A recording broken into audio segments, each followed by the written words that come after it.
Iran ने मार गिराए अमेरिका के सैनिक। क्या ईरान ने इराक में अमेरिका के एक बड़े बेस पर हमला कर दिया है?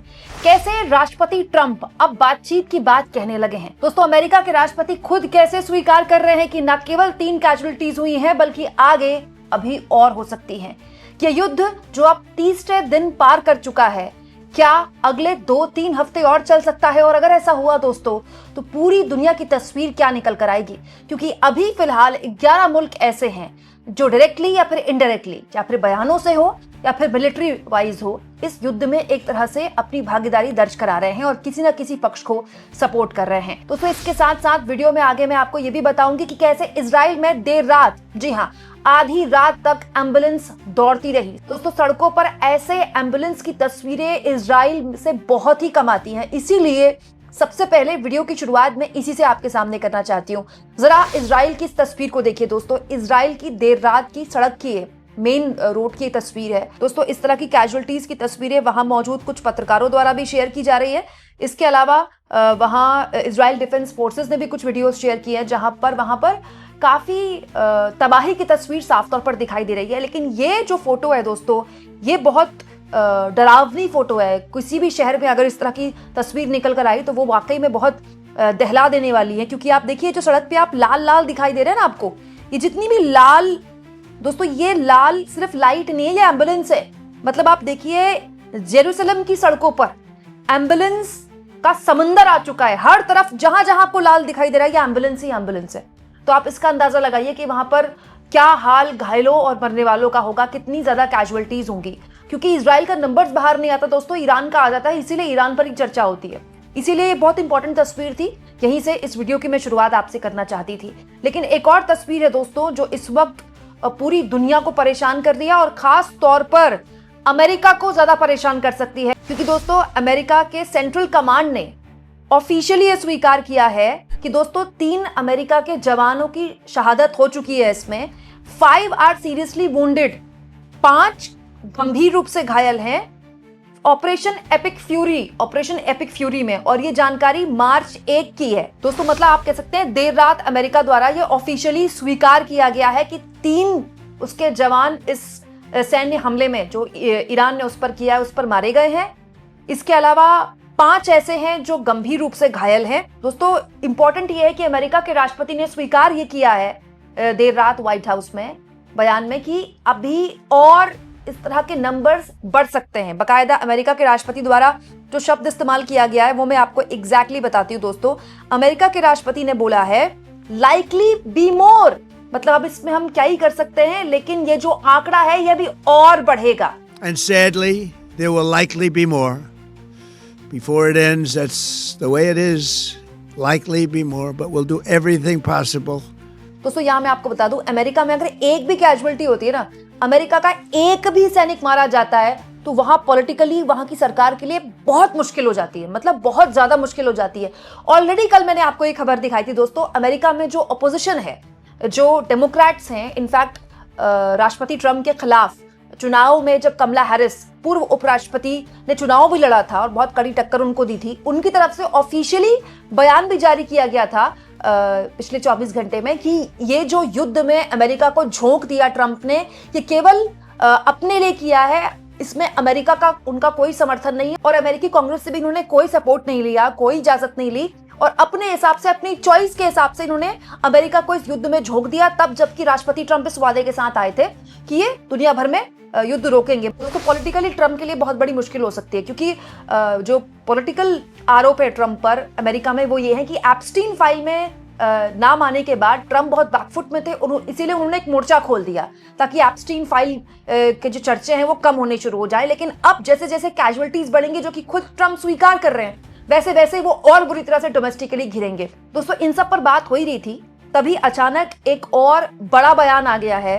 ज्यादातर जो अरब वर्ल्ड है, अरब मुल्क हैं, उन्होंने और कुछ दूसरी कंट्रीज ने भी इस पूरे गतिरोध पे अब ऑफिशियली अपना बयान दिया है। देखिए दोस्तों, यहाँ पर अमेरिका द्वारा जो ऑफिशियल स्टेटमेंट जारी हुआ है, उसमें यूनाइटेड स्टेट के साथ साथ बहरीन, जॉर्डन, कुवैत, कतर और सऊदी अरेबिया और यूएई का भी जिक्र है, जिन्होंने आप जानते हैं इन देशों पर भी ईरान लगातार हमले कर रहा है, क्योंकि इन देशों में ही अमेरिका के मिलिट्री बेसिस हैं, तो मिलिट्री बेसिस को वो निशाना बना रहा है। लेकिन उसके अलावा कुछ पब्लिक बेसिस पर भी नुकसान हुआ है, खास तौर पर दुबई में। तो बाकायदा ये ऑफिशियल स्टेटमेंट जारी किया गया है कि यहाँ पर जो सिविलियन पॉपुलेशन है इसको निशाना बनाया गया है। ये जो ऑफिशियल स्टेटमेंट है इसमें इन देशों ने भी अपने ऊपर हो रहे, अपने अलग अलग इंफ्रास्ट्रक्चर पर हो रहे हमले पर इसकी निंदा की है। यहाँ मैं बिल्कुल नहीं कह रही हूँ कि ये इस युद्ध में अमेरिका के साथ मिलिट्री वाइज ज्वाइन कर चुके हैं, नहीं, लेकिन उन्होंने इस तरह के ड्रोन हमले पर ऑफिशियल स्टेटमेंट जारी किया है और ये अपने आप को यूएस के साथ खड़े होते दिखाई दिए हैं।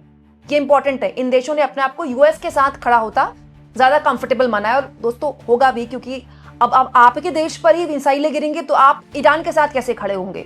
चाहे ईरान कुछ भी कह ले कि मिलिट्री बेसिस को निशाना बनाया जा रहा है, और दुबई में तो मिलिट्री बेसिस को निशाना नहीं बनाया गया, होटल्स को निशाना बनाया गया, वहां पर एयरपोर्ट निशाना बनाया गया।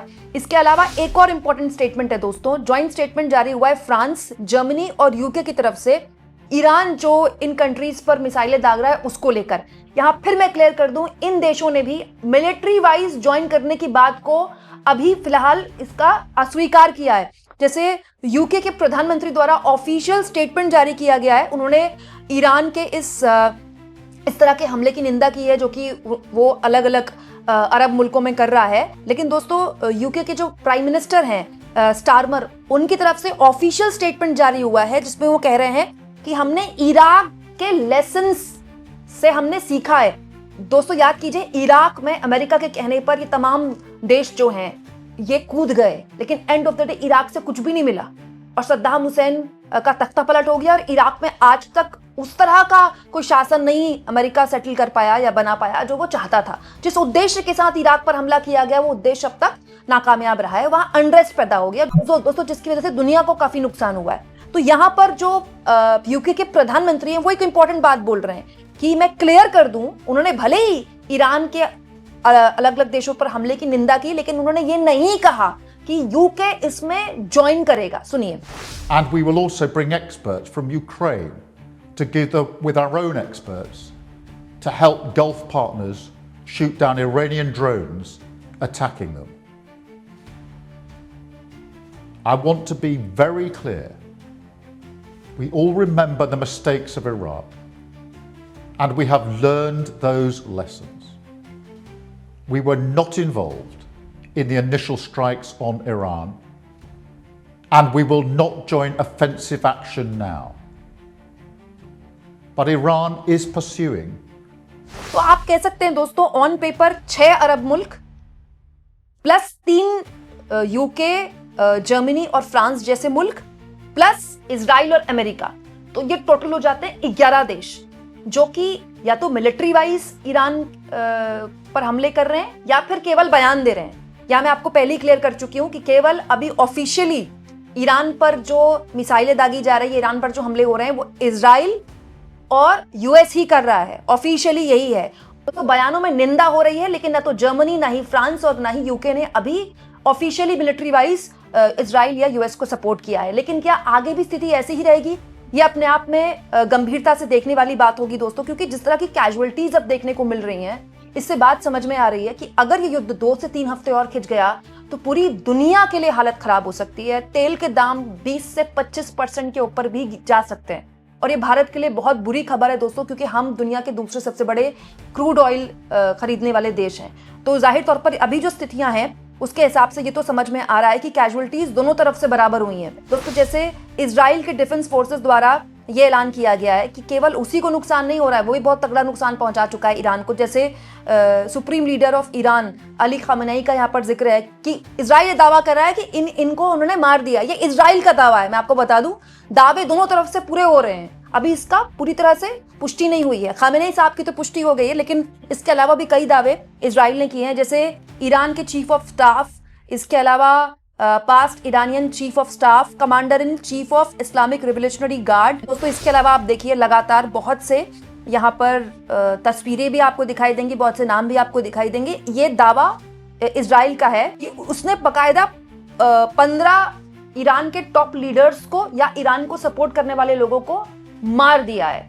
ये इजराइल का दावा है। तो दावे दोनों तरफ से भरपूर हो रहे हैं, लेकिन इंपॉर्टेंट ये है दोस्तों कि अब जिस तरह से ये युद्ध आगे बढ़ रहा है ये बहुत खतरनाक स्थिति में आ गया है। क्यों? क्योंकि दोस्तों ईरान के लिए अब खोने के लिए कुछ नहीं है, उन्होंने अपना सुप्रीम लीडर खो दिया है। और ये बात भी सच है कि ईरान को इंफ्रास्ट्रक्चर वाइज बहुत नुकसान पहुंचा है और ईरान वैसे भी मिलिट्री वाइज इतना अत्याधुनिक नहीं है। लेकिन दोस्तों उसके बावजूद भी यूएस को इतना नुकसान पहुंचा देने में ईरान कामयाब हो गया कि वहां के प्रेसिडेंट कह रहे हैं कि अभी और नुकसान हो सकता है। तो ये बताता है कि ईरान भी इसके लिए महीनों से तैयारी कर रहा था। ये बात बिल्कुल सच है दोस्तों कि एयर डिफेंस सिस्टम जो है ईरान का अत्याधुनिक नहीं है क्योंकि उस पर लगातार इतने सालों से प्रतिबंध थे। लेकिन जो बैलिस्टिक मिसाइल्स है ना ईरान की, वो उसके पास भरपूर है और उन्हीं मिसाइलों से नुकसान पहुंचाया जा रहा है ईरान द्वारा। उनमें से बहुत सी इंटरसेप्ट भी कर ली गई हैं लेकिन नहीं भी की गई है ना कुछ, तभी तो ये इराक की वीडियो आई है। हालांकि इसकी पुष्टि अभी तक अमेरिका ने नहीं की है। दोस्तों आप इस मुद्दे पर क्या सोचते हैं? कमेंट बॉक्स में जरूर लिखें और जितना हो सके चैनल को शेयर भी करें और सब्सक्राइब भी।